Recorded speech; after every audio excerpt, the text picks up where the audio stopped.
ನೋಡಿ ಯಾವ ರೀತಿ ಈ ರಸ್ತೆ ಹದಗೆಟ್ಟು ಹೋಗಿದೆ ಅನ್ನೋದನ್ನು ನೀವು ನೋಡ್ಬೋದು ದೃಶ್ಯಾವಳಿಯಲ್ಲಿ ಯಾವ ರೀತಿ ಈ ರಸ್ತೆ ಹದಗೆಟ್ಟು ಹೋಗಿದೆ ಅನ್ನೋದನ್ನು. ಬೆಳಗಾವಿ ಜಿಲ್ಲೆ ಅಥಣಿ ತಾಲೂಕಿನ ಹಲಿಹಡಗಲಿ ಅಡಳಹಟ್ಟಿ ಸಂಪರ್ಕ ರಸ್ತೆ ಸಂಪೂರ್ಣ ಹದಗೆಟ್ಟಿದ್ದು ತೆಗ್ಗು ಗುಂಡುಗಳಿಂದ ವಾಹನ ಸವಾರರು ದಿನನಿತ್ಯ ಪರದಾಡುತ್ತಿದ್ದಾರೆ.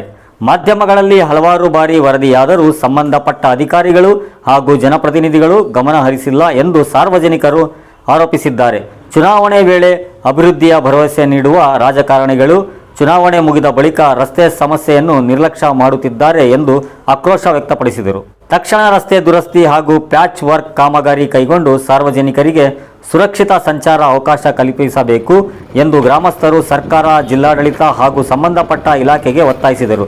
ವರದಿ ಮಹೇಶ್ ಶರ್ಮಾ, ವಾರ್ತಾ ಮಾಧ್ಯಮ. ಈಗ ಅಥಣಿ ತಾಲೂಕಿನ ಅಡಳಹಟ್ಟಿ ಗ್ರಾಮದಿಂದ ಹೋಗ್ಬೇಕಾದ್ರೆ ಯಲಡಗಿ ಗ್ರಾಮದಿಂದ 4 ಕಿಲೋಮೀಟರ್ ರಸ್ತೆ ಐತ್ರಿ, ಅಲ್ಲಿ ಹದಗೆಟ್ಟು ಹೋಗಿದ್ರಿ ಫುಲ್.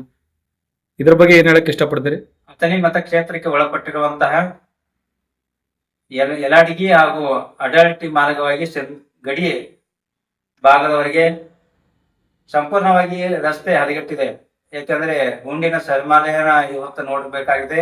ಇದರಿಂದ ಜನರಿಗೆ ಹೋಗಲು ಬರಲು ತೊಂದರೆಯಾಗಿ ಆಗ್ತಾ ಇದೆ ಮತ್ತು ಅಲ್ಲಿ ಅಪಘಾತವೂ ಕೂಡ ಜಾಸ್ತಿ ಕಂಡು ಬರ್ತಾ ಇದೆ. ಇದರ ಬಗ್ಗೆ ಈ ಭಾಗದ ಜನಪ್ರತಿನಿಧಿಗಳು, ಶಾಸಕರು ಆ ರಸ್ತೆಯನ್ನ ತಾವು ಸುಧಾರಣೆಯನ್ನು ಮಾಡಿ ಒಂದು ಡಾಂಬರೀಕರಣವನ್ನು ಮಾಡಬೇಕನ್ನು ತಮ್ಮಲ್ಲಿ ವಿನಂತಿಯನ್ನು ಕೂಡ ಮಾಡಿಕೊಳ್ತಾ ಇದ್ದೀನಿ.